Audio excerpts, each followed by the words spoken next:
Praise the Lord. தேவனுடைய பிள்ளைகளே, இந்த நாளில் வேதத்திலிருந்து ஒரு வசனத்தை பார்ப்போமா? பாருங்க, சங்கீதம் 51:11 இப்படியாக சொல்லப்படுகிறது. உமது சமூகத்தை விட்டு என்னை தள்ளாமலும் உமது பரிசுத்த ஆவியை என்னிடத்திலிருந்து எடுத்துக்கொள்ளாமலும் இரும் என்று தாவீது ஆண்டவரை நோக்கி வேண்டுகிறாரு. ஏன் அப்படின்னா, அவர் ஒரு பாவத்தில் பலவீனத்தில் விழுந்துட்டாரு. உடனே மனுஷருக்கு முன்பாக நான் பாவம் செய்தேன்னு சொல்லி அவர் ஒத்துக்கிடல.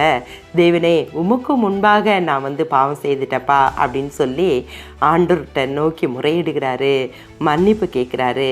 தேவனை நோக்கி எதை செய்தாலும், எது விரோதமாக நீங்கள் கட்டளைகளுக்கு, தேவ சத்தியத்துக்கு விரோதமாக செய்தீங்கன்னா அது தேவனுக்கு விரோதமாக தாங்க நீங்கள் செய்திருக்கிறீங்க.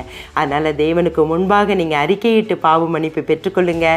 ஆண்டவர் உங்களோடு தான் இருக்கிறாரு, உங்களை நேசிக்கிறாரு. நீங்கள் சோர்ந்து போக தேவையில்லை. இயேசு இந்த நாளை உங்களுக்கு ஆசீர்வாதமாக மாற்றி கொடுப்பார். ஆமென்.